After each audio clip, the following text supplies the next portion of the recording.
First time doing this. So, all right, it Oh, looks like it's moving. So yep, I it guess it'll is kick in being. when it kicks in. All right, so we're ready. Hey, Adam, let's if you have I don't met mind, you people can start now. letting people in. Yes, sir. There we go. Gonna take a minute for them to join. Yeah, I know. I'm gonna wait for a second for that audio to kick in. I'm getting used to the Zoom. Hi, everyone. Hi. Hey. Hello, Hey, welcome. Thank you guys for joining us tonight. My name is Kiara Hopkins Dawood. I'm going to be the host for tonight. It is National Crime Survivors Week. Let me make sure my sound and my screen is sharing so you guys can see what I'm looking at. All right. So we should be good to get started. It is National Crime Survivors Week. This is a week where allies, advocates, and survivors get together to speak truth to power, give a voice to the voiceless, as well as expand systems and supports to assist in people's roads to recovery and healing. And so, without further ado, Survive and Tell presents a frank discussion with Mr. Selwyn Jones. Mr. Jones is the uncle of the late George Floyd, who we all came to know after he lost his life to the Minneapolis police in 2020. He's here to share his initiatives to rally our entire communities throughout our country to push for police reform, as well as give us his perspective from that monstrous atrocity from his lens. We're also going to be talking about the George Floyd Policing Act, which is a bill that was introduced and passed in the House of Representatives in 2021 in the aftermath of the 2020 riots. I would like to point out that even though it was passed in the House, it was never enacted into law through the Senate. So right now, current day, we still have the same laws or lack of laws in place that we had before the untimely demise of George Floyd. And so this is something that we all should be pushing and rallying behind. I want to just take a brief moment to introduce the organization Survive and Tell. In our mission statement, we aim to empower OIDV survivors and government officials through the public education about officer-involved domestic violence and advocacy programs. And now that I've gotten that out the way, let's go ahead and talk about House Bill 1280 or George Floyd Policing Act. This bill addresses a wide range of policies and issues regarding policing practices and law enforcement accountability. It increases accountability for law enforcement misconduct, as well as restricts the use of certain policing practices, such as racial profiling, the use of chokeholds and carotid holds, and it also wants to enhance the transparency of data collection. But the main points that I want us to focus on tonight is its goal to lower the criminal intent standard from willful to knowing or reckless, and we will talk about what that means in a moment, as well as its goal to grant administrative subpoena power to the Department of Justice or the DOJ in pattern or practice investigations, and we will also talk about what that looks like as well. In order for us to really understand what it means to go from willful to knowing and reckless, we have to talk about this constitutional statute 242 or the color of law. So back in 1870, right after the abolishment of slavery, after the codification of a 13th Amendment, the 14th Amendment, and the 15th Amendment, excuse me, that granted Blacks the equal protections under the law, as well as the right to exercise their right to vote. Federal government realized that there were forces, particularly in southern states, that were still preventing Black people from realizing those rights and actually exercising their right to vote. So the Congress at that time, as well as President Ulysses S. Grant, wrote those enforcement acts of 1870 and 1871, which permitted them the ability to authorize the military to go into these southern states to prevent the oppression of Black people, as well as make sure they were able to vote. But what they realized is that these weren't just individuals that were preventing or oppressing Black people. These were systems. These were people in high positions, governors, attorney generals, law enforcement officers. And so, because of that, they wrote what has now become known as the color of law. And so, I just briefly want to read what the color of law states. Now, guys, I am not a constitutional law attorney. I'm going to try my best to read and interpret this law to you guys, but please give me some grace. So, what it says here, it says, whoever under the color of any law, statute, ordinance, regulation, or custom willfully, and that's the key word right there, willfully subjects any person in any state, territory, commonwealth, possession, or district to the deprivation of any rights, privileges, or immunities secured or protected by the Constitution or laws of the United States, or to different punishments, pains, or penalties on account of such person being an alien or by reason of his color or race, or prescribed for the punishment of citizens shall be fined under this title or imprisoned not more than 1 year. So first, the question begs, what is the color of law? Who falls into this category of color of law? Well, that's going to be not only police officers, but prosecutors, judge, attorney generals, all of those, anybody who has acted under the official or even the unofficial duty of the government falls into that category of color of law. Not only do I want to bring your attention to that, I also want to bring your attention to the word willfully, because what does that mean? Well, that means intentionally. That means that they have to be able to prove that this individual, under the color of law, intentionally meant to deprive you of your rights.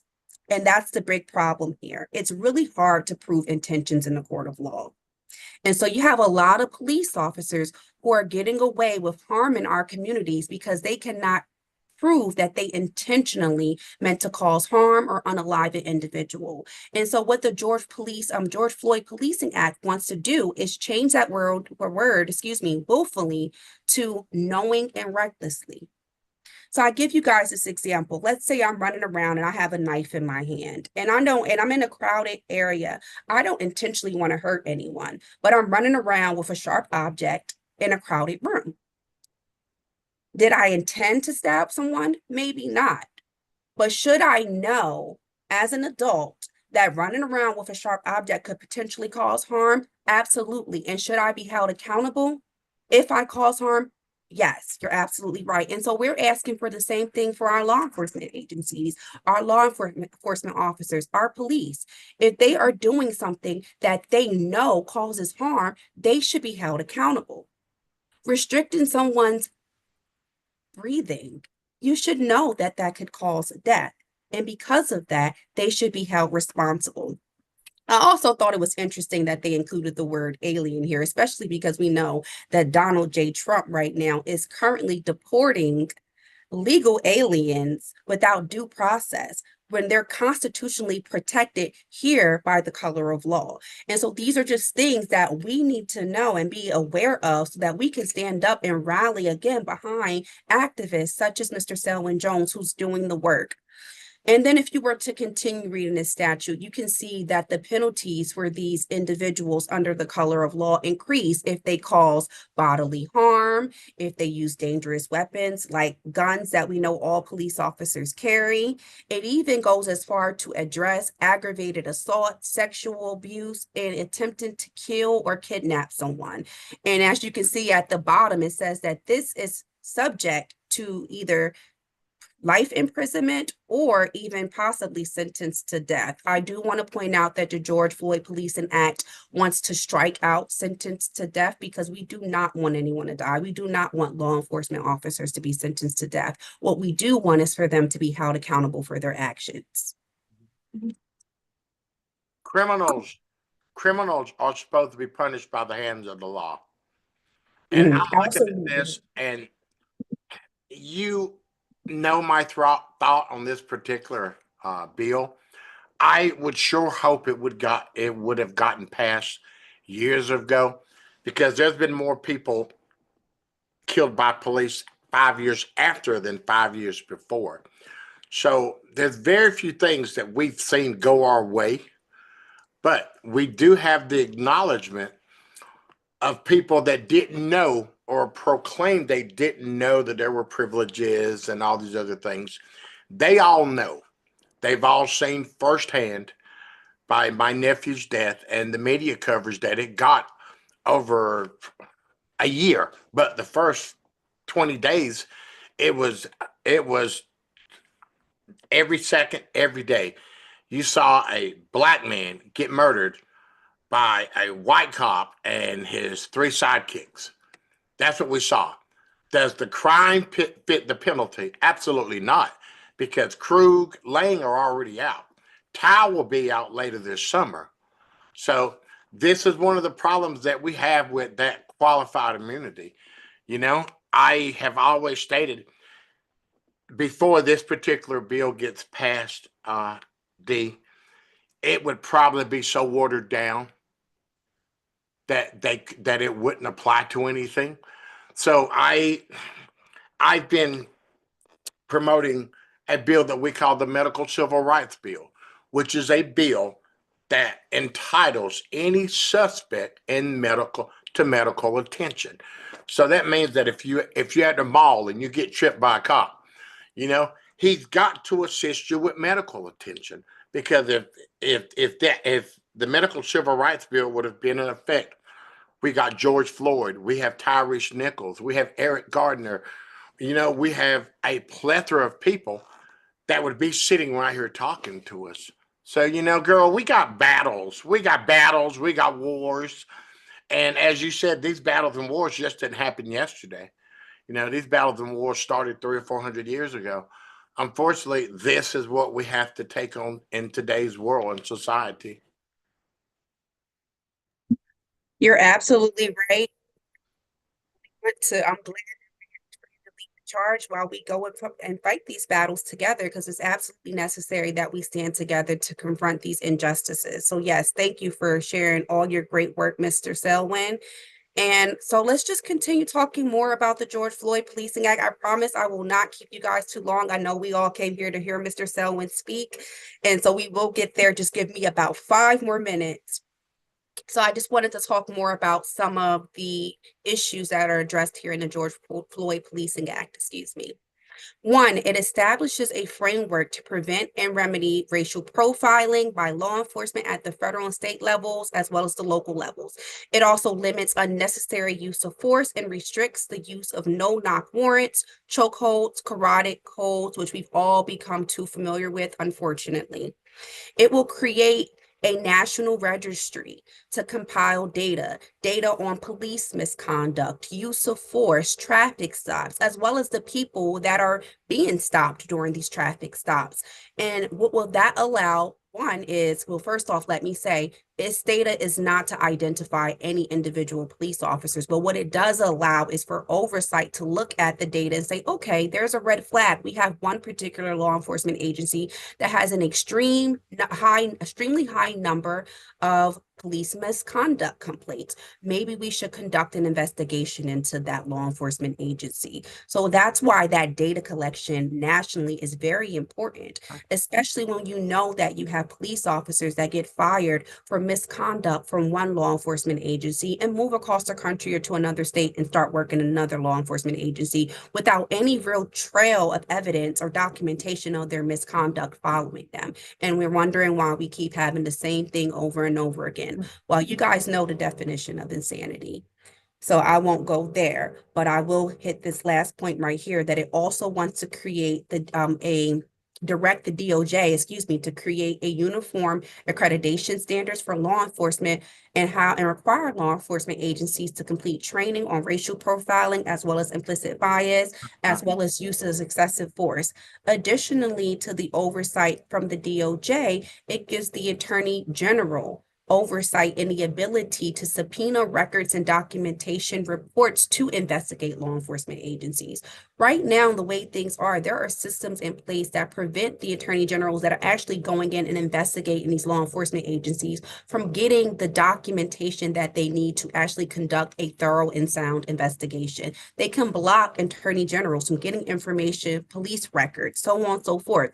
How can you possibly conduct a thorough investigation without the proper reports and records? So that oversight will allow for attorney generals to do one of those investigations, as well as conduct analysis on standards and methodology of law enforcement accreditation organizations. So those are the organizations that set the standards for national policing. They hand down the policies, the rules, the regulations. We need to know that their rules and policies and regulations protect our communities and our peoples. Once the attorney general does conduct that analysis, they can then make sure it's aligned to Obama's executive order, 21st Century Policing, where he handed down suggestions for all law enforcement agencies throughout our nation. And then once it does those analyses, it can give suggestions. Look, what are your use of force procedures? You need to tweak them this way. What are some early warning systems? So wait, that's a red flag right there that this police officer has 10 misconduct complaints. And maybe we should look into that. Data collection and transparency. We already talked about the importance of that, as well as civilian review procedures. Additionally, the George Floyd Policing Act will cut and reallocate funding. If you have a law, first off, you guys know that police officers, we the citizens, we the people, we pay our taxes, and those tax funded dollars are what fund these law enforcement agencies. They get millions and millions and millions of dollars from our money to operate.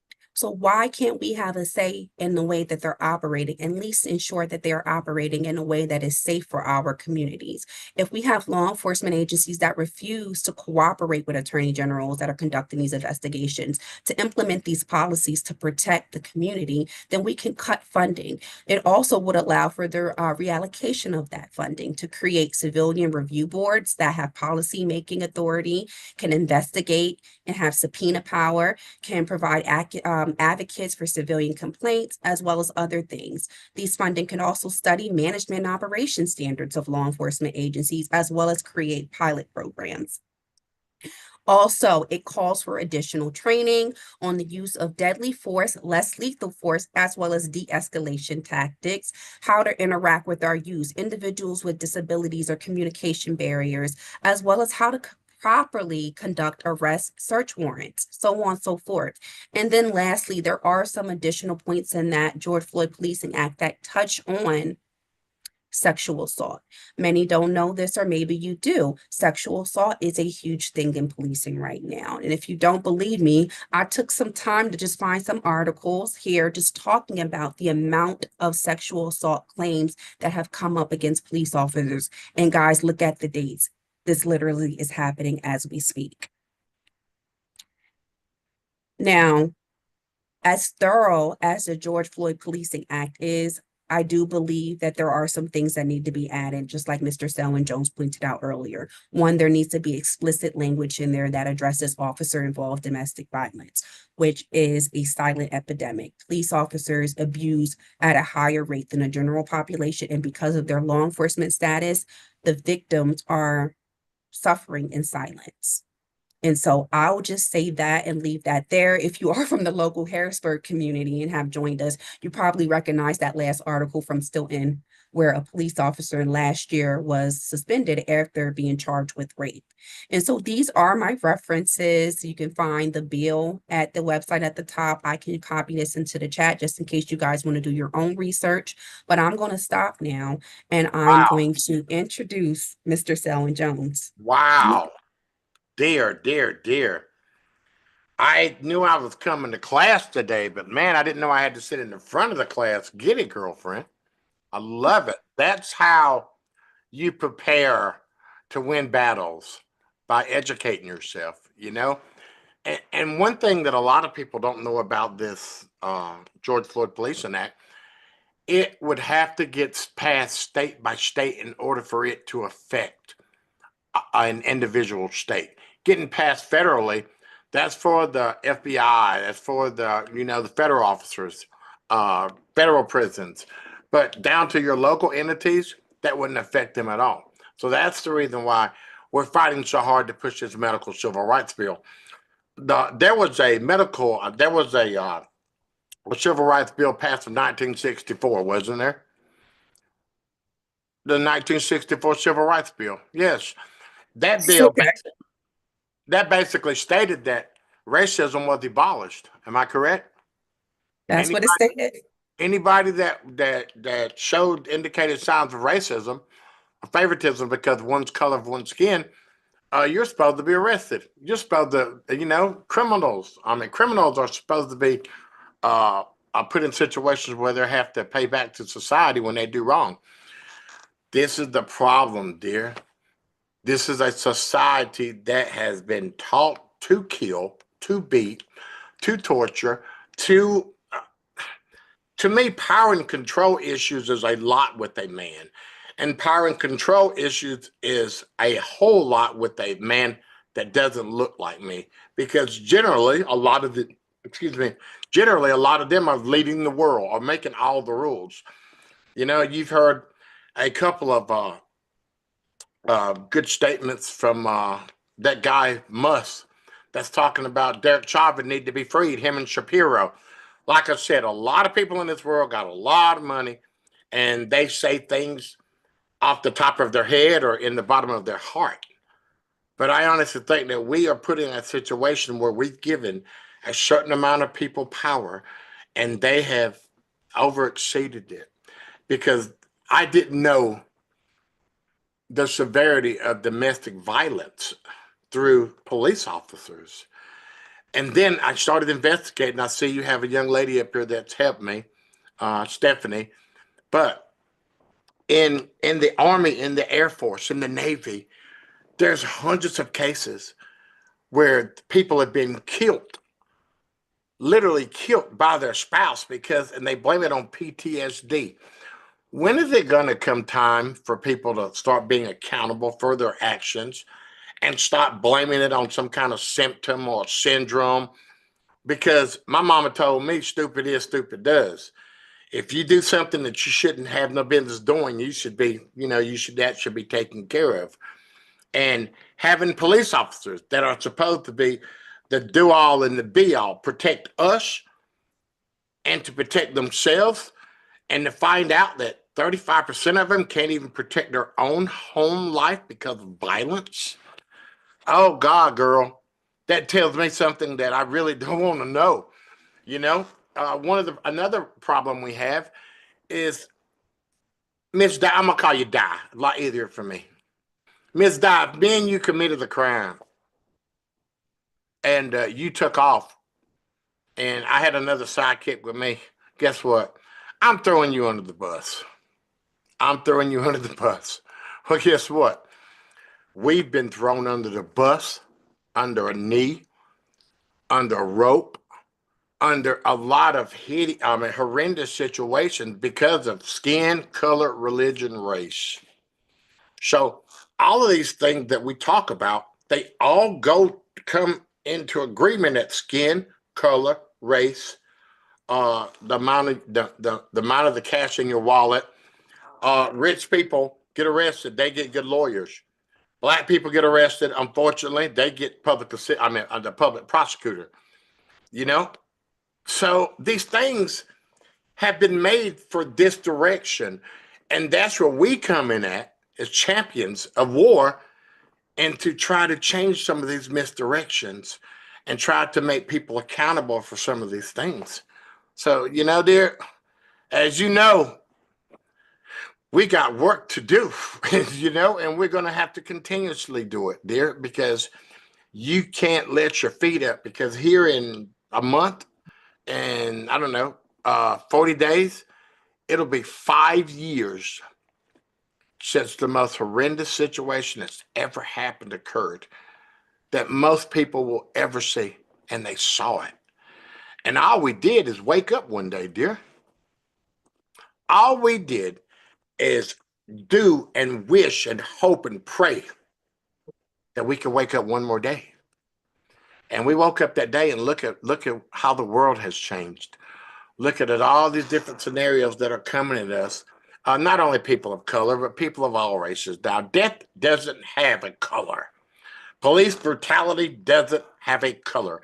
I've been to white Caucasian funerals as I've been to African American and Hispanics. So death don't have a color.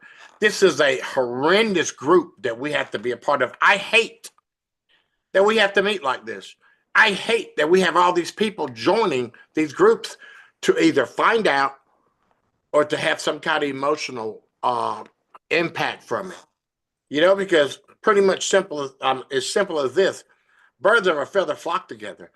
And unfortunately, a lot of people that are dealing with me and you, we're trying to get policies right, or we're trying to take care of people that don't understand the policies, that have been put in bad situations because of whatever reason it might be.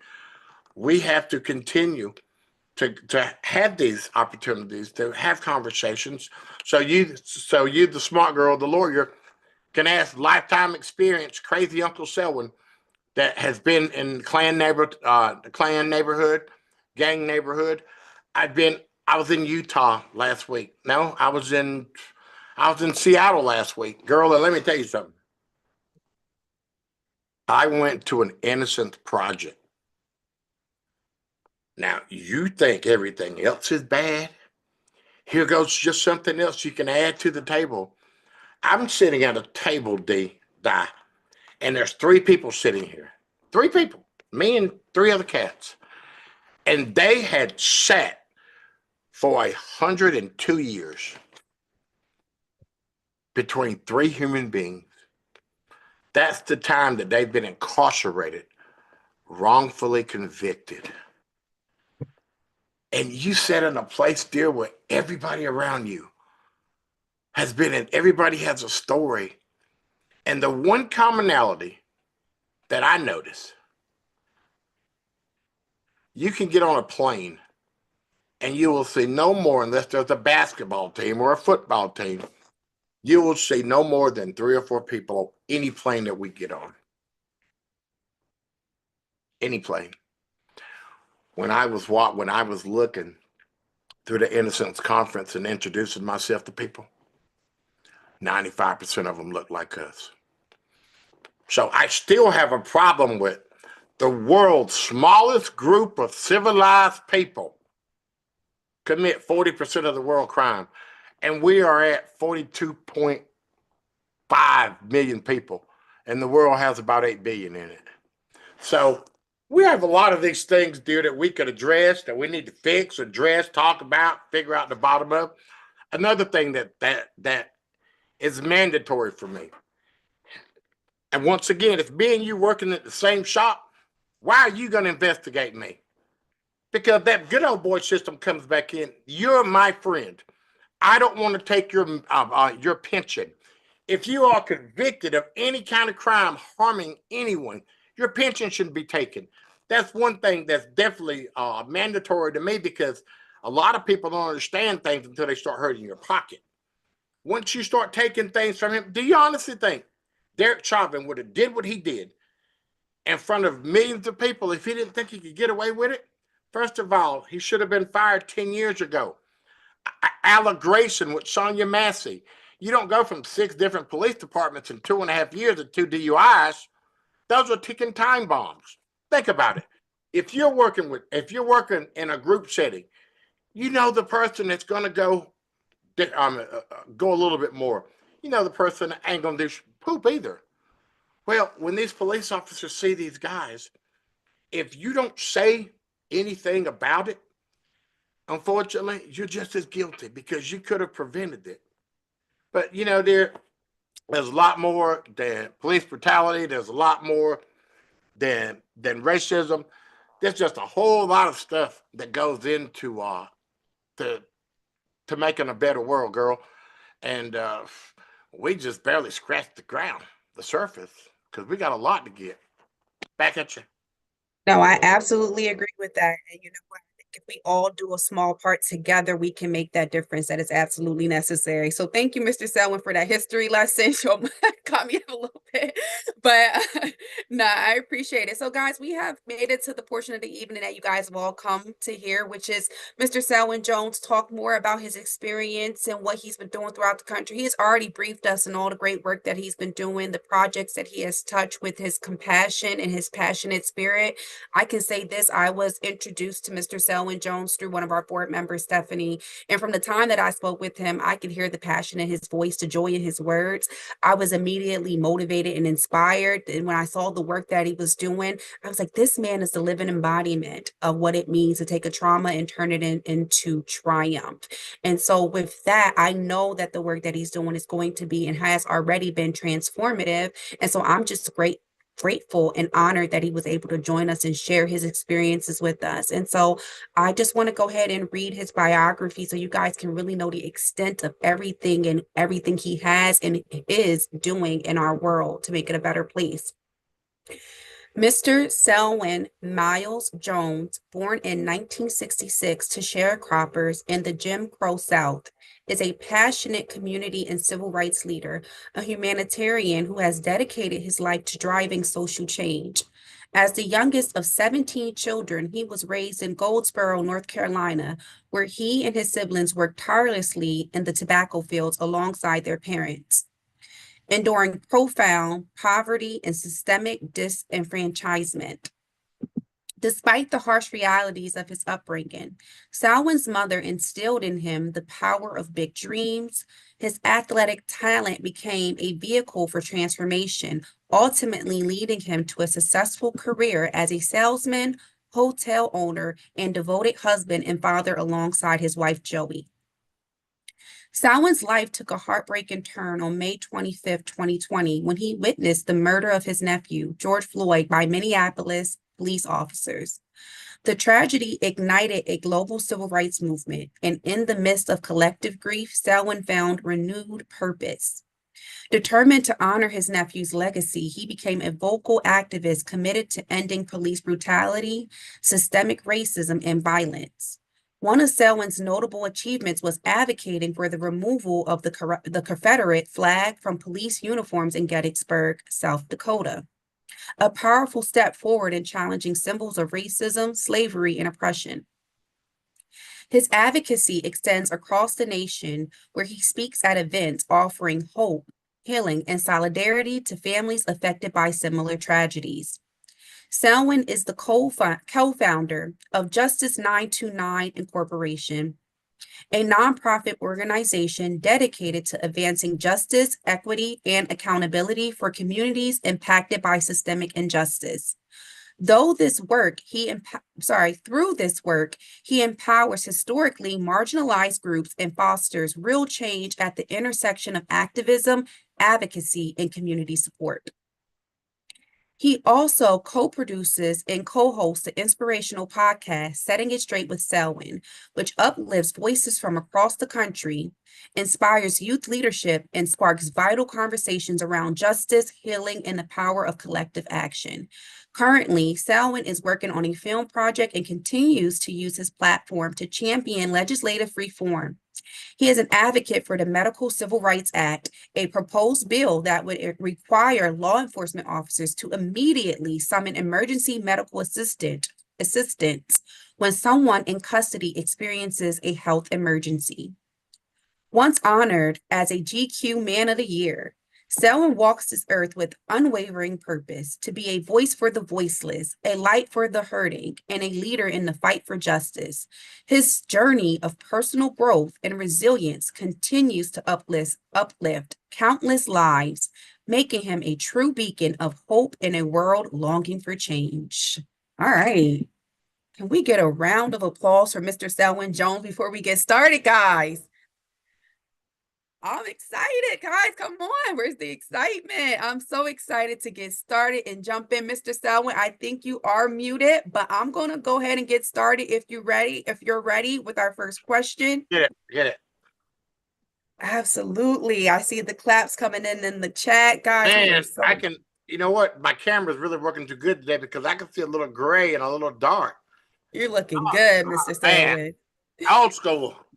You're looking fabulous. Look, we're trying to be like you when we grow up. All right. So let's go ahead and there you go. That's what y'all young tenders bronies be saying. Young Thundercats, man. Wait till you get 60, you be like, wow, man. I remember Uncle Selwyn telling me this, man. Slow down, it'll get there, mama. You'll get there. God willing, right? You gotta have him, because if not, we don't make it. Okay, Yeah. dear, let's get down. Let's get to it. So our first question, or I guess statement for today, you kind of already done this, but if there's anything you want to revisit for us, absolutely, please feel free to do so. It just says, tell us about the work you did before your advocacy and how your journey led to today. Really? You really want to hear this one? This one's We good. do. I definitely do. I played arena football, and I played for some practice squads. That was my first job. And my second job Let me clean your house today. Let me purify the air in your house. I sold literally rainbow vacuum cleaners for 25 years. And I got a ball. Now, keep in mind, I'm in South Dakota, Wyoming, Nebraska, Iowa. There's no black folks here. I've sold 2 vacuum cleaners to black folks in 25 plus years. But I've sold about 4,500 vacuums in 25 years. So I learned how to adjust for the location that I was in. And it was a lot of, hey man, do you ever think you'd have a black dude cleaning your house in 2015? You know? It was like, a lot of crazy tomfoolery and a lot of antics that I've got probably 10 vacuum cleaners in my garage right now that they make really good Christmas presents, because I thought me going in a house and you buy them for 400, you sell them for 3,000. And that was my way of getting back at people that looked at me and they probably thought, why is this person that don't look like me knocking at my door at 7 o'clock at night in the middle of Ekalaka, Montana? I didn't realize that there was people that ain't seen black people before, but the little kids would rub my hands, thinking they was rubbing the dirt off me. And I'm like, no, that doesn't go anywhere, little kid. I'd scare the heck out of them. You know? But that's where my journey was. And I have a 9-year-older and 11-year-older. And that 9-year-older is daddy's boy. That 9-year-old, I bought a motel and I remodeled it myself. And my whole goals were for me to stop selling vacuum cleaners, have some place where I could make some income so I could work this little boy out every day of his life. And I used to watch him ride go-karts because I was born down south, didn't have nothing, no indoor plumbing, no running water. We had no modernization at that old house that we live in, but what we had was love. And me waking up every day and having a purpose to complete this task so I can complete that task with him. It was beautiful while it lasted. He would ride 4-wheelers on 3 wheels and I'd look, and I never had a 4-wheeler. I always dreamt that I could have something like that. And whenever he would flip over, you could see it in my eyes. And, my wife would be like, you aren't scared? I was like, heck no, I loved it. And one day I woke up. I played softball on the softball field here in town on the 25th of May, 2020. I live in a town of 1,200 people. There's 5 black people. I'm one of the 5. And I've been coming around here for 20 years, so I know everybody in town. I've been to their house. I've been to the birthdays, Christmases, Thanksgivings, And one day I wake up and it went from me knowing everybody to me having my sister call me and tells me, did you see what they did to? That's how I found out. I was watching the video and I thought it was somebody else. And I was feeling bad because I just seen Ahmaud Arbery. And I realized after my sister said, did you hear did you see what and I set my phone down and I watched my whole life. I watched from about the 7-minute mark till it all calmed down on that particular scene. When they threw him on the gurney, he looks like a big piece of meat, and I watched it. I watched when they first came to the car and they said, you stupid MFer, get out of the car. Well, that was wrong because you want to treat people with respect. And a lot of these times we see these atrocities happen. Tyreek Hill. It don't matter whether your car costs $5 or $500,000. You're not going to go and demand something from somebody that doesn't know what they did wrong. But because you have that badge on, you're supposed to demand, control, power, and unempower people. And what we saw that day, when you first watched the video, first thing you said was the black dude is not coming back from that one. I literally saw my nephew go from laughing, dancing, begging, crying, and dying. And over 7 billion people saw that. So I reckon the point that I'm trying to make is this, is that day I went from Selwyn Jones, good old boy, living like us, driving like us, to Selwyn Jones, you can't come in my store. Selwyn Jones, you are a dumb Nick. Selwyn Jones, you need to go back to Africa. I had F off NIGGR written on the side of a building where I had to look at for 8 months. Now, these are people that you've known for 20 years. So coming from the South has always put me in a situation where you just know if people get tired of listening to you, you have no say so. There's nothing you can do but go with the flow. And what we've been seeing is all of these people had to go with that flow and that narrative. And since the May the 26th, 2020, those things have changed. People are accountable now. Not as much so as we want to be accountable, but they're being accountable, you know, because it has to stop. Every day I talk to my team, and guess what the first thing we talk about? Who's called you today? What cases did you get today? What cases have you heard about today? And it's a young man, a young man Saturday, God bless his soul. He was having a mental health issue. Another thing, they should stop criminalizing mental health issues. Because if they have homes and categories that you go to in all other walks of your life, why can't we have a category here? And why can't we protect and serve, not serve to kill? Because 90% of mental health calls, mental health situations are not called in.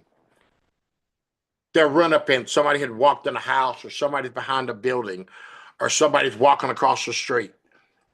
That's how most of those calls happen. They come up. And out of all of those calls, you got about 30% of them that go a good way. So I love police officers. I love the one that do the job. But if you're one of those that let somebody else not do their job and let them get away with it, guess what? You're just as bad as they are. And coming from where I'm sitting at, there's 42.5 million of us. We got to have some kind of buffer between us and devastation. You know, so we have to bring it. Hit me with your next shot. You're looking at me like, man, you sure got long wind. Yes, I do. Yes, I do.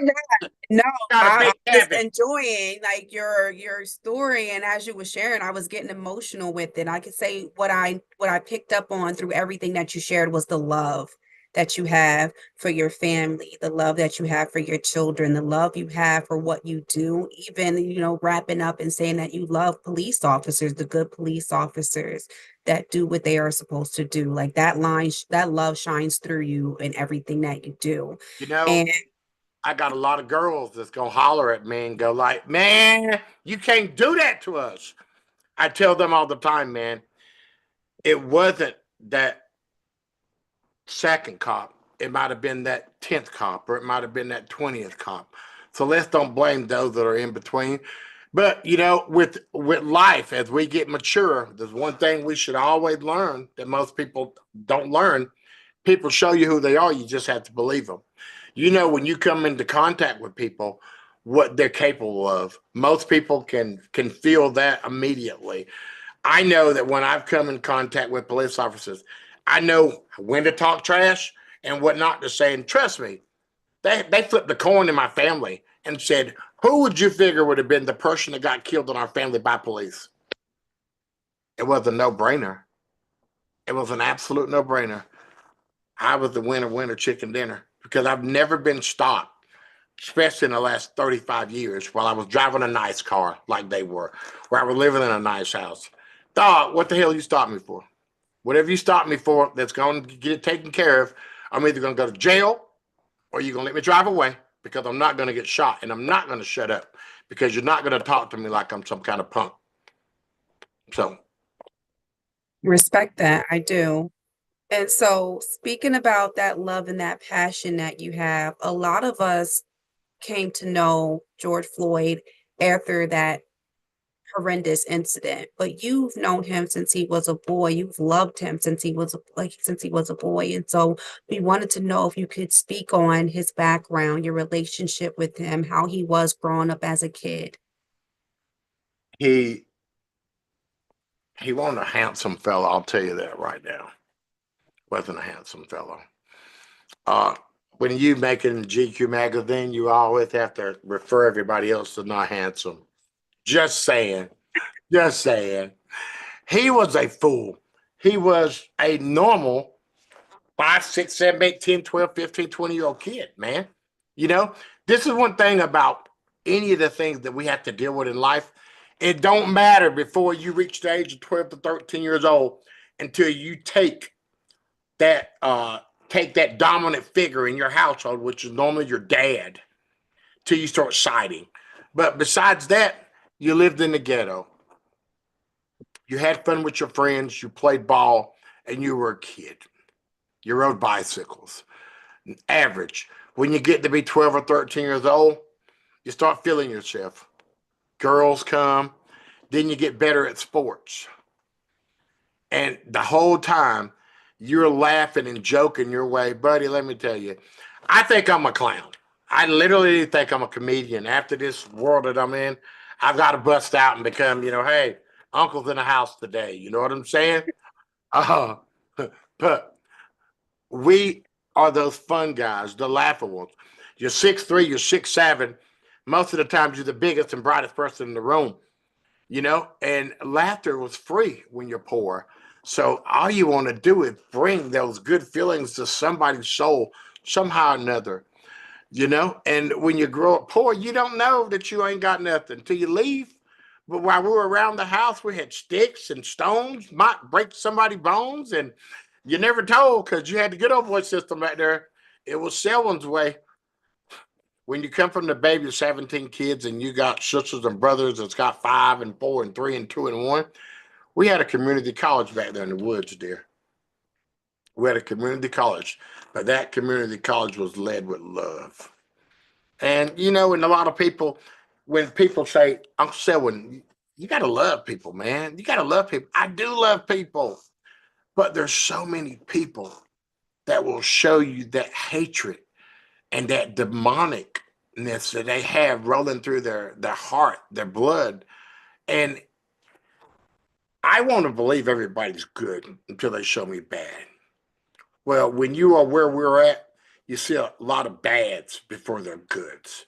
You see a lot of families taking advantage of families. You see a lot of hurt people hurt people.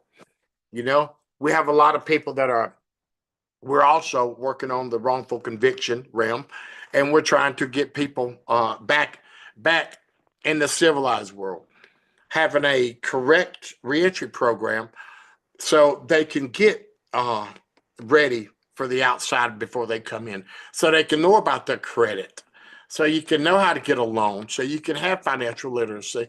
All of these things we need to put in place that we're going to put in place. But those things are what we're working on right now, because how can you come out of being incarcerated for 30 or 40 years? That's not the real world. That's not the world you left.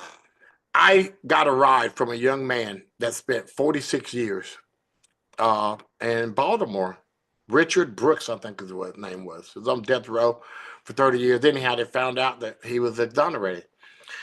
And we were going to the airport, and he was like, man, my phone won't connect. And I was like, you have your Bluetooth on? He's like, what's that? I was like, your Bluetooth on your phone. I was like, when you get your Bluetooth on your phone and find your GPS and punch in the location. He said, spell GPS. He said, spell GPS. But yet, he's probably wearing a $120,000 piece on his neck. How long do you think that $120,000 piece of jewelry is going to be on his neck? This is the same thing that I have a problem with people that get settlements.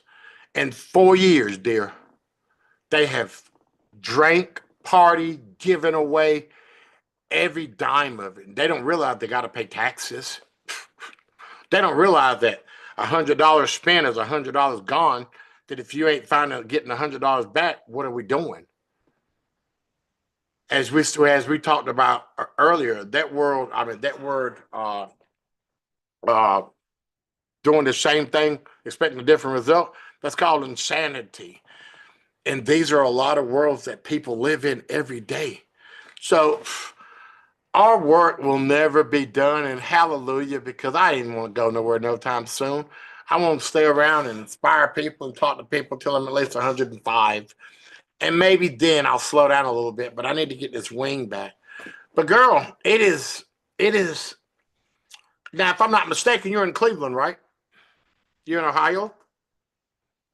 We're in Pennsylvania, so close. Okay. Guess what? Next state over. Y'all got a lot of crazy stuff going up there. Oh yeah, absolutely. Y'all got crazy stuff. You know, I could give you statistics on things that you would think, are you crazy? Y'all realize y'all have 30 transgender people kill themselves a month? Think about that. That's because of the hate that's given to them.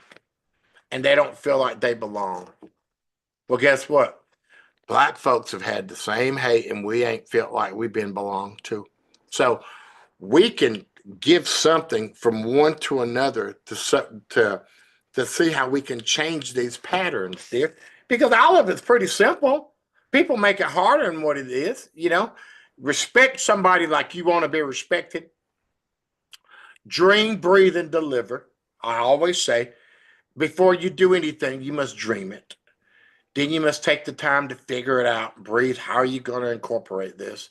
And then it's deliverance times. Dear, we've been delivering for 5 years, and we still have not stopped delivering. And we have something very special that's going to come out pretty soon that we're going to try to curve a lot of things, you know. That's the inside skip. Can't hit you with that right now, but we coming with you, girl.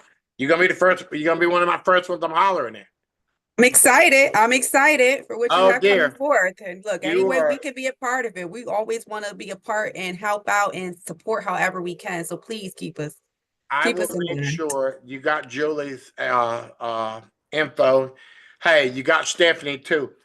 Well, let's figure out something because this is going to be absolutely mind blowing that Uncle Selwyn and a couple of his friends took the time to figure out. Okay, if we were going to figure out something to do to make this world a better, safer place, what would we do? Well, we started from square one and we went all the way to 16. And what we come up with is a protection method that has 16 different phases in it. And you'll see that soon because that 5th-year anniversary is coming out. And we may launch it then. And I've got a documentary coming out. So we've got a full summer and we just begun, you know, to have this, to keep this party going. You know what? Stephanie wants to ask me something. Stephanie, let me have one. Give me one. Take it off mute. She bad with phones.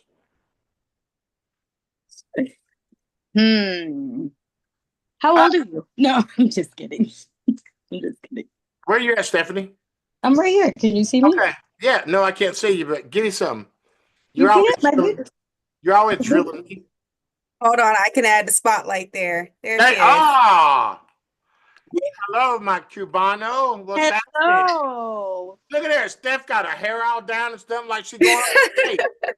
I Like knew she's he going was. on a date. I knew he was going to do that. You know that. How are you? And how have you been doing? Now, this is Steph and me. Steph will call me. She'll shoot me a book. Oh, definitely. Absolutely. And then I'll shoot her back. Okay, call me. Okay. 6 months later, she'll shoot me another book. I'm like, well, damn, at least I know she's living and she's not in jail yet. No, definitely not. You know, but you know, she's full of enthusiasm. She's full of courage. And I've learned some things because keep in mind, this wrongful conviction, this domestic violence with police officers, this basically come from dealing with y'all, you two, literally. Yeah, I was so glad that we got to connect. I've known Kiara since what, 2019, Kiara? Can't even remember. Poor then, because remember we had that encounter through Instagram. So Stephanie is like my quote unquote constitutional lawyer. Like this lady knows everything about constitutional law. She's the one that I call when I'm like, Steph, what should I do? This is happening in my personal situation. And she's just been a huge support system. So a quick funny story. When I went through what I went through, I made like this burn page on Instagram where I was just like, I was doing my research and I was exposing all police officers throughout the country had done something crazy to their family. And I quickly realized that wasn't the right approach, but No, but no, Stephanie they was don't like that. one of the people that was following that page. And so once we actually met each other and started like digging around, she's like, wait, is that you? And I'm like, was that you? And so we realized that we had come into contact and made connections with each other before we had even officially introduced ourselves to each other. And so she's definitely one of my sisters in this fight. I appreciate everything that she's done for Oh, herself. One, and then just the words of encouragement that she shares with me. I know that we're in this fight together, and together we're going to do good things. See what she got me into. And the crazy thing, she don't even call me no more, man. She's like, okay, I got you hooked up with you my girl, know, I'm your busy. Gotta get organization, that her baby. organization. Y'all just take off and run. And I just lay back here in the cut. No, come on with us, girlfriend. Come on with us. Call her to the spotlight. That's right. Can I call Come you to the, Uncle Selwyn? come Oh, to the front of the building. I'm so glad we're all on here. I love it. I do. Yes. Group hug. You got Michelle, I part of my team. do. Michelle's up here, part of the team. Amy Ray Davis. Uh, so we all representing, man. We're all representing change. We're representing setting it straight with Selwyn. We're representing Justice 929.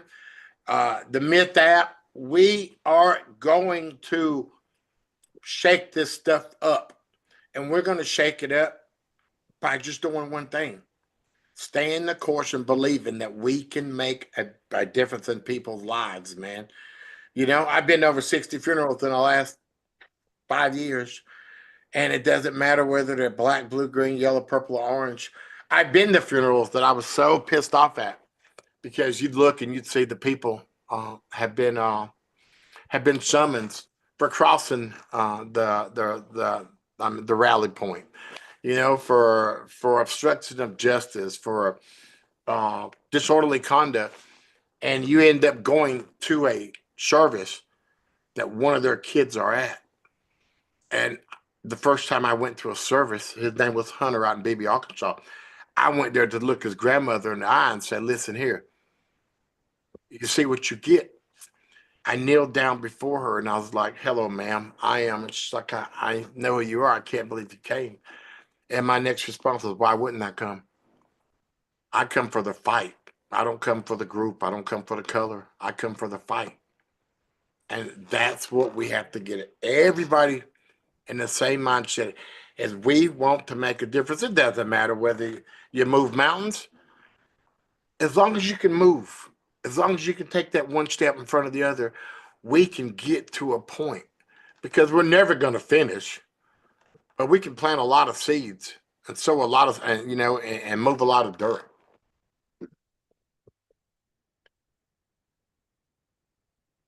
So, Michelle, I'd love for you to ask me a question. This will be good. Oh, you don't know how to use your mute button now. That's what happens when you're old. Oh, okay. We're starting with that already. Okay. I've known Selwyn since I was 11 years old. He's got the biggest heart. We don't got to talk about we've known each other since we were 11. Man, damn. Since I was 11, you're 8 years older than me. Oh, damn. Oh, that really didn't sound too good at all. Anyhow, thanks a lot. Thanks a lot. Just Michelle is a valuable friend, and I think it's more like 4 years, by the way. Thank you very much. But she's a valuable part of what we're trying to do. because we need people. I want to know people in every race. I want to know people in every ethnicity. I want to know people that've been on the ice age. I want to know people that have been all over the world, that live all over the world, because guess what? On May the 26th through the 30th of May of 2020, all of those people came to our fight. Imagine this. Imagine sitting at a place and watching 10,000 people scream your sister's boy's name because he got murdered. Put that in context. Because he got murdered, people were screaming and were combative. And they weren't combative for destruction. They were combating righteousness, because we have seen all of these atrocities time and time and time and time and time again. There isn't one generation that's in our gen line that you can ask, start back in 2022 BC, and ask them, have you ever seen any atrocities given out to you because of the color of your skin? And we can go from then to now. So for that moment in time in life to come, and for that to make such an impact, because God bless Darnella Frazier with that video camera, because without Darnella Frazier, we're sitting here 5 years later saying, oh, it's just another dead black guy that had mental health issues. That's what we'd be talking about. But since Darnella Frazier, we haven't gained as much ground as we've talked about, but we still have a chance to continue fighting. And all you got to do is what? All we got to do is wake up. That's all we got to do is wake up. I got a flag taken off the police uniform and the patch. And all I did was wake up. I didn't wake up and think that somebody that lived next door to me would tell me I should go back to Africa. I wouldn't expect somebody that I played softball with for 10 years wanted me to take history lessons. And he wanted to tell me that if you live in Iowa, Nebraska, South Dakota, Montana, that was our heritage, that was their heritage. That's hate heritage. There wasn't a war above the Mason-Dixon line. Black people came from the South to the North. White people went back to the South. And that's reality. So things still differ from one place to the other. What we have to do is figure out how we can reach a happy medium and get this thing working in the right way. But this is a great start, my dear. Ms. Selwyn Jones, since you touched on the history part of it, I wanted to skip past some questions and see if you could give us some insight to how the relationships between the community, meaning civilian communities and police communities were, let's say, 30 to 40 years ago. Do you feel like things have improved, worsened, or just about the same? Thank you, Ms. Dye, for asking me that question. After Michelle blatantly just told you that I was running around back 30 or 40 years ago. So that was a good pivot. There, it seems like it's gotten worse. It seems like it's gotten worse for some reason. I reckon the big swing is obviously social media. The big swing is obviously cell phones, because we fight in my organization. I said we, not me. We fight for the people that weren't George Floyd. How many of my nephews have been killed and nobody never heard one thing? How many police officers, fiancés or wife, have had to go through domestic violence and nobody's heard anything about it? Think about that. Well, that's where it's different than it ever has been before, because George Floyd's death, my big sister's baby boy, if you knew him, you called him Perry, gave me an opportunity to have these conversations that we couldn't have before. Yes, social media cars, radio, just technology has gotten greater. But there's still people being killed at alarming rates Mhm. every day. We had the same conversation 50, 59, 60 years ago we're having today.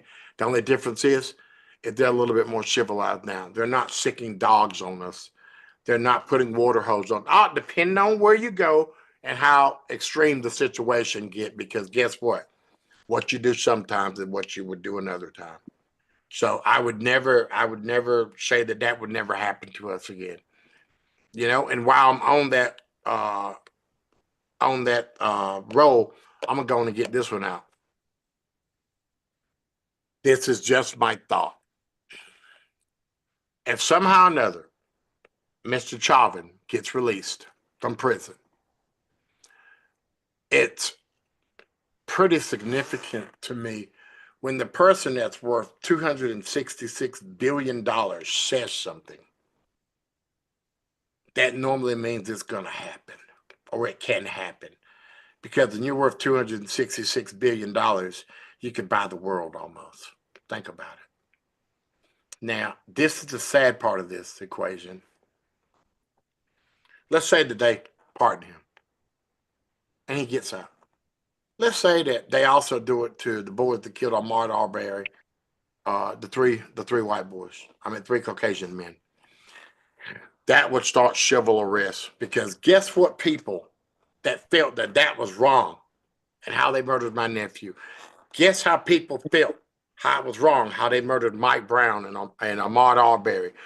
All of these people are going to come out and say that isn't right. That's when martial law can come out, and they can start destroying a lot of us faster. Now, that is something that I'm really fearful of. Mhm. Think about it. That's a setup, dear. That's a setup. If everybody knows if he wouldn't have been found guilty, they didn't want to deal with that carnage that was going on. They didn't want to deal with that, so they had no other choice. And if you listen at the doctors and psychologists and everybody, they were sure pointing like hell. Like I said, I drove there. They told me to come, the verdict is being read, and I was 50-50 for 4 hours. I was 50-50 until I literally heard what the verdict was. I didn't want to believe it, because how many times? Oh, you don't think none of those people were guilty that we saw whooping Rodney King? None of them was guilty, were they? All of them was guilty, but all of them was found innocent because of qualified immunity. Mhm. So You touched on things. It actually led us right into our next question. So I know you said the relationships between police officers and the community has definitely worsened, but at the same time, you feel like they've become, I guess, more civilized, for lack of a better way. So then what do you feel like in our community has changed that could contribute to the worsening of that relationship? I know you definitely touched on social media, the technology, the phones that we have availability. Do you feel like are you it's ready? Are you ready? I am. I wanted to Ready? say, do you feel like it's a lack of leadership or changing Two things. attitude? Yeah, Two absolutely. things. Parenting is at an all-time low. Remember back in the day where Granny was 60, daughter was 42, with a 22-year-old daughter with a 1-year-old baby? Now, grand is 36, Mm, daughter between 18 and 21, and they youngin is 4 or 5 years old. mm, So there's a whole generation of caring that has left us. mm, There's a whole generation of has left us. Now, the second thing is, if you are a certain group and I'm not playing a black card, I don't play a black card. I play an all card. If you are living in a certain situation, you have choices. You can lift your head up Mhm. and you can fight like heck to want to make a difference or a change in your life, because you got to get ready to do that. Nobody else can do it for you. But the problem that we have is we have so many people that are so complacent that being okay is all right, and being okay doesn't help you in different phases. You know, I don't want to. I don't want to talk about it. I want to be. We have so many parents that just don't care, that use excuses. Then we have kids at a certain point that want to use those excuses instead of them being put in situations, counseling to say, "Hey, I can do better." Because all this is a reoccurring cycle, dear. You know, if you're born from a sharecropper, if your mom and daddy was a sharecropper, there's a great chance of you being a sharecropper if you didn't make that push or that impact. Want to be different. So the school to pipeline that somebody just said, that's open all the time, because we know that you go to prison and you will work for a 40 cent a day. That's what you get. There's no, I mean, there's no 401ks. There's no bonuses. It's they take your time because of a mistake that you made, and a lot of times they over sentence you, because guess what? State gets paid for everybody they lock up. Unfortunately, there's 2.6 million people incarcerated. 1.65 happen to look like me. That's another problem. Uh, there's a lot of drugs in the neighborhood, a lot of drugs. And once again, we don't have the airlines or the means to get them here specifically put in our neighborhoods. Because one of the saddest things in the world that I know for a fact, because I saw this, I lived this. Okay, let's go back to crack. Crack destroyed a whole lot of people. But crack destroyed one race of people the most, because they put it into black neighborhoods for poor people to distribute it to poor people so they could get up. But how do you get up? By destroying hundreds of people's lives. Oh, girl, my mindset is just totally off after growing over the last 5 years. You know, yeah, I love Earth, Wind, and Fire. I know Earth, Wind, and Fire. I know uh, Philip Bailey. So I know these guys, and I love that music. But if you want to look and see who sold the most records, you look at somebody like a Snoop Dogg that talked about B's, H's, tricks, hood rats, talking about selling dope and guns and shooting and banging. And you don't think those send subliminal messages to our kids? You don't think those subliminal messages have been put into our brain? You know, this is what we got to do. This is what we have to do. This is an option. This is the need. That's a want. Most people need to eat. Most people want to be okay. Most people don't want to sell drugs. But unfortunately, some people are put in situations to survive. And I just don't think that's how life should be. And a lot of those people will never come back, sweetie. You know, a 72-year-old man asked me how to spell GPS, but he got $4.6 million. And just think about it, in 3 years, 4 years, because nobody sought him out or took the time to get him financial or literacy or to hold people accountable. He's going to be just as bad as he was 4 years ago. Besides, at least he had a home to go. He had a home to stay in. That's how cruel this world is that we live in, dear. So we got a lot of innovative things. We got a lot of motivated things. But at the end of the day, we must keep continuing on this path, no matter what it goes, no matter how it goes, no matter how it works. It has to work. You touched on a lot of layers. I mean, that you answered that question perfectly, because there are layered issues. lack of leaders in our community, or the fact that they killed a lot of our leaders during the civil rights era that you mentioned, the drugs in our community, the lack of education. And then I think probably the most profound impact is the lack of parenting that you mentioned. Absolutely. Yeah. When we were kids, and I know you a couple years younger than I am, probably 10 or 15, That's a few. but you would never dare look at your mom and say something. She said, "What'd you saying of nothing?" Your mama tell you to, and you in her face. You see, you weren't told to do the same daggone thing over and over and over again because you know what was required from you.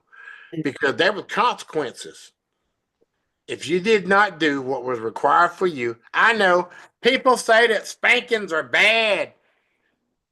Maybe they are, but I tell you, it sure worked on me. It sure got my attention. I was controlled by fear, by intimidation, because my mama was 5'11", about 240 pounds, hard, and well, she swung a mean right hand, son. That's all I can tell you about that. And you know what? I do think it was spread. I mean, the Bible says, spare the rod, spoil the child. Now, My I'm not mama advocating damn for sure child won't trying to abuse. spare me. She won't trying to spoil me whatsoever. I would be remiss if I didn't mention right now that it is Child Abuse Survivor Month. Hey, But at the same time, I totally agree. My parents spake me, and I do feel like it taught me discipline, respect, a lot of lessons in life too. Absolutely. respect, respect. Absolutely. Back in the day, there was a certain, no matter what you had or who you were, there was a certain accountability you had with saying, "My name is Jones." No matter what you had or how you said, you got to say that loud, because that's what you are. Ain't that Mhm. right, Mr. Jones? Got to say it loud. You have to earn things as you grow. And a lot of people haven't learned how to respect themselves yet. Once people start respecting others the way that you want to be respected, this thing moves a little bit easier. Will it ever change? Probably not. But it's not going to change because I'm not trying, or because my team hasn't equipped me with all the things I need to win this battle. Because I'm telling you, my girl, we got something coming up. May the 22nd, May the 25th. And like I said, we'll do this again. I want you involved because it's something that's going to minimize a lot of these situations that we're having now that are carried on continuously. When we can have something that'll prevent, that'll slow it down, that acknowledge people, hey, there's a different way. And there is a different way. I'm writing it down. I got it. May 25th, Michelle, 5-year Amy, anniversary. Julie, remind me, I got to get back on the line with D. Wait, we're gonna be in Minneapolis. I can fit you in. I can fit you in. Fit you I'm patiently waiting. We have about 10 minutes left, so I did want to just touch on a few more things. I know you had mentioned earlier about Elon Musk and his comrades, Donald Trump, because you notice I put that in the order, Elon Musk, then Donald Trump, because it seems like he's taking orders from him and not the other way around, another way around. But also like big figureheads like Ben Shapiro calling for the release of Derek Chauvin. I know you said that some of them may want martial law to be enacted. Could you go more into detail on what you feel like their motivations are? How would martial law affect our communities, our country, society, and then benefit the billionaires who are running the country right now? Make America great again. Mm. Make America great again. That's a hell of a slogan. Because if you look at it from my eyes and your eyes and a lot of people's eyes that skin that look like us, when was it great? When did we ever have the same advantage as the next man? No matter if we were wearing the same suit, the same shoes, driving the same car. There's always a better option because of one's color of one's skin. When Think about this. I remember Ross Perot ran for president. When was it? 80, 80, 84. Somewhere up in there. Ross Perot was worth $3 million.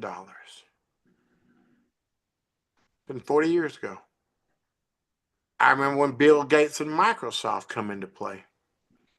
And Bill Gates come in about 86, 87.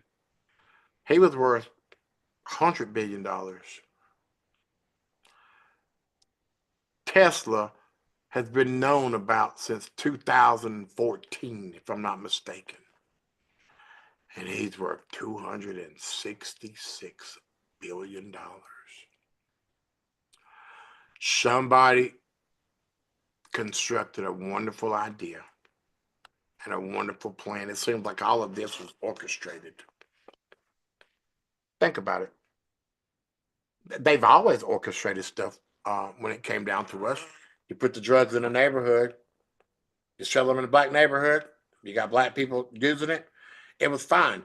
But when they started seeing the Caucasian people trickle out of those neighborhoods where crack was sold, then there was a problem.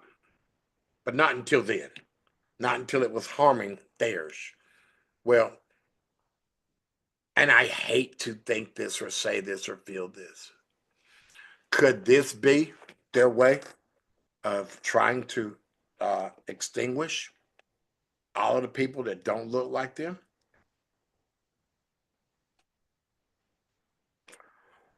What other reason? What other logical reason would you want to assist Derek Chauvin's freedom? Tell me that. You can't give me no reasonable idea of why somebody would want a murderer that we saw kill a young man. Why?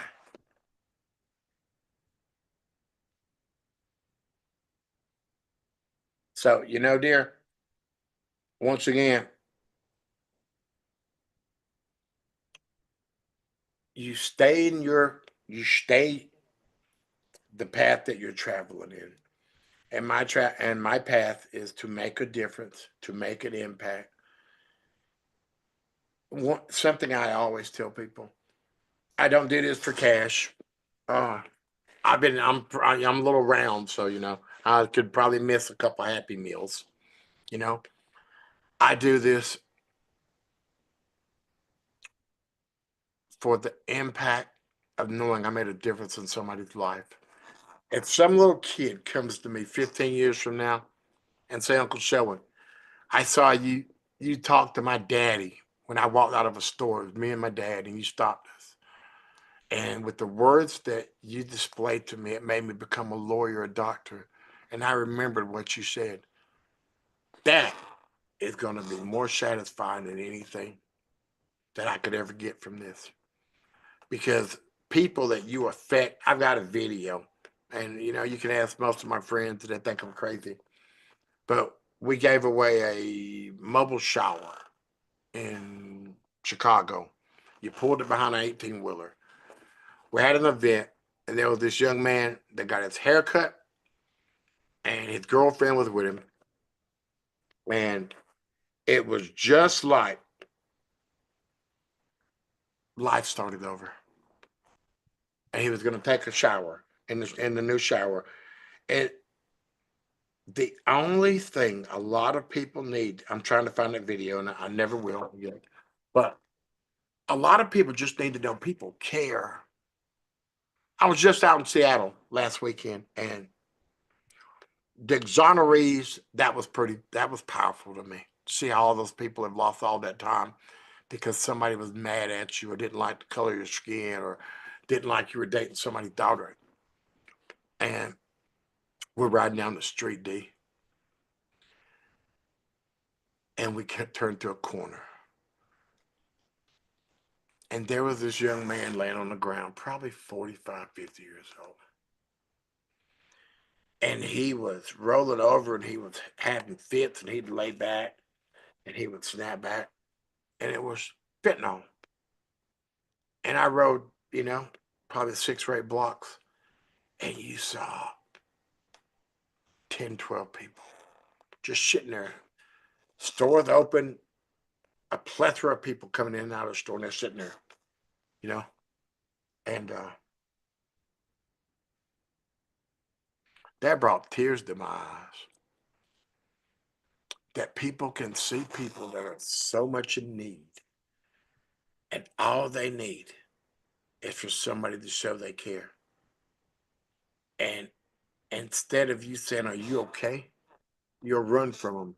Like, I don't want any of that shit on me. As us being children of God, don't we have an obligation to look after those that you can? We can't save the world. I can't save the world. But I'm sure going to try to save those that want to be saved. And I'm sure going to give those people that are marginalized an opportunity to come to the modernized world. Because this is all a battle. And I appreciate, like I tell everybody, we got the podcast Setting It Straight with Selwyn. Join in if you hear something you like. Hey, you can follow me. Justice 929, Uncle Selwyn at UncleSelwyn929.org, Justice929.org, Instagram, TikTok, Facebook, lemon, chime, dark, red, blue, green, yellow. I think I'm on a little bit of it all, because what I got to say, I think needs to be heard. And the things that I help other people with. I was on an event in Sarasota, walk a mile in our steps. It was all the impacted mamas, Amir Locke's mama, Karen Wells, Tracy Anderson, Mona Green was down there. And it was a monument that they put their sons on both sides of the board, a monument, and put his shoes down beside him, take a walk on these steps. And it was the most powerfulest thing I've ever seen to see Karen Wells, which is coming out with a documentary about Amir Locke here pretty soon. And she's sitting there and she's looking at this boy. Because a mother's first true love is her son. And a son's first true love is always going to be mama. Mm. And there's so many of these young men being taken. It seems like that's all there is black men for some reason. It seems like that's all there is black men. And it's a way for them to handle crowd control to a certain degree. But it's also a way for us to be able to stand up and take care of the next one. Because this is a fight to me. Every time I see some bad stuff happening, Amy hates me, Michelle hates me, Julie hates me. Everybody that deals with me hate me, because I'll call you at 3:00 in the morning. Hey, I got this idea. Or hey, let's design this for this. Or how, let's have a decking board like this. And it's all about helping other people and putting people in situations so their name can be screamed. Because think about this. A Ronald Green, Tyrese Nichols, how long did you hear about that? 2 weeks? Sonia Massey, how long did you hear about that? 2 weeks, 3 weeks? Those are things that people need to be reminded of. And when we've got another project that we're going to try to get to, hopefully this year, is we're going to take all of these atrocities and put them in a novel, or put them in a book, or put them in some kind of play or something, so everybody can have a real-time experience and how this affects people's lives. Because this only don't affect the police officer's life or the victim's life. Both families are without, because somebody decided that they would make a bad decision, because somebody decided that they would do something stupid. I call it like it is, man. The church has left the community. They need to come back, because I remember in a day where the police officers used to ride through the streets and give out popsicles. Kids would run up to the police car. But why would I run up to something now if I don't know if it's going to be a pro or con? Think about that. So how far has that put us out? You would be afraid to call the police because of the potential danger that would happen to you. Think about that. Think about having to think about something like that. Somebody's trying to hurt me. Should I call the police and get hurt more? Or should I take it on myself? That's what we're dealing with now. And that's what is going to get more extreme after these years go on. And I just hope, man, I hope we can stay ahead of it. I'm gonna try like heck. I got to. I got nothing else to do. I told you I got no job. This is my job. Is communicating with people, speaking engagements or personal appearances, or communicating with leaders like yourself that feel the same way. I say let's get it. You're like, hey, let's get it. It's done. Let's get it. That's what we have to do. Summertime's coming. We have a couple of events, shoot hoops, not guns, that we're going to bring to Tampa. It's about protecting the young kids because I am a stickler with that parenting. Reality is, people are the same way that they were at the beginning of time. The world has changed, but the grass is still green, the sky is still blue. People are what we have to work on to create this better society, this better world. Unfortunately, one person at a time. Thank God to mass media. We can do a little bit more than one at a time. But yeah, dear, we got to keep it rocking. Well, Mr. Selwyn, you have certainly laid out the fight for us. We know that this is not going to be an easy one. It's 12 rounds. We're probably in the third bout, but we are not going to get knocked out of it. Oh, That's girl. for sure. I got scars under my eyes. I got white hair.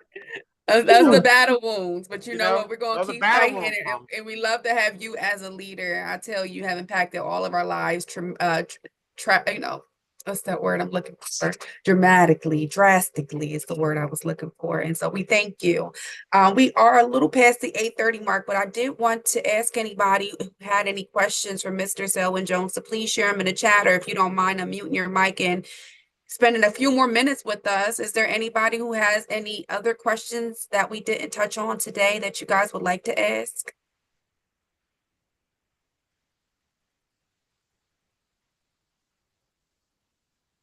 D-Mill, you got something to say. I see it in your eyes.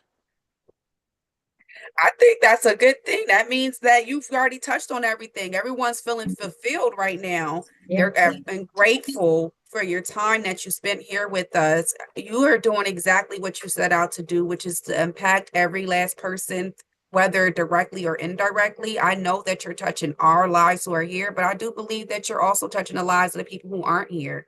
It's like a domino effect because we know how that works. When you shed your light and your grace and your smile and your good energy with all of us, then we get to take that energy and spread it around to the people in our circles as well. And so you have such a huge impact on the world, whether it's here directly or the people that you're touching indirectly as well. Your work, your wealth of knowledge, your experience that you shared with us, all of that meant great things. I know for me, that was inspiring from where you come from and where you are right now. That's very eye-opening, and that gives me something to share with the children that I teach in my classroom about your story and how you use your traumas and your negative experiences to turn that into something positive, not only for yourself, your family, but for the communities at large. The work that you're doing with the Innocent Project, all big things, your push for the legislation, the Medical Civil Rights Act, to make sure that people who are in police custody get the medical attention that they need when it's needed so that they don't perish while in custody. All of those things are monumental. The time that you take to go around our country to attend funerals and give the grieving families hope, powerful. And we're thankful. And so we just want to thank you again for joining us tonight to share your message of hope.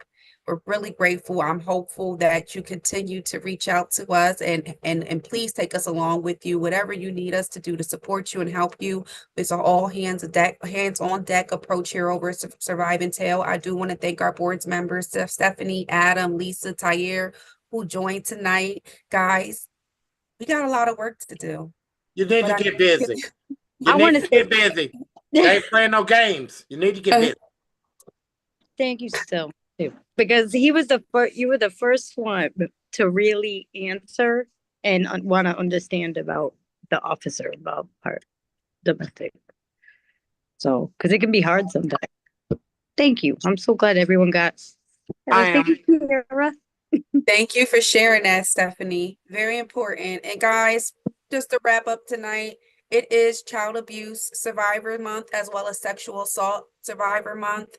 So while we're all here and feeling impassioned by Mr. Selwyn Jones's words, please let's take that passion into our communities and support the most vulnerable populations, those marginalized communities that need us to speak up. And like Mr. Selwyn said, give them a voice for the voiceless. And so with that, we can conclude the night. Again, thank you so much, Mr. Selwyn. Thank you for joining us. I Good really night, sweet learned so much. darlings. It's time to go. La la la la. Bye. Darling. Good I'm out. night, everyone. Bye. Have a blessed Friday. Bye. Bye. Bye.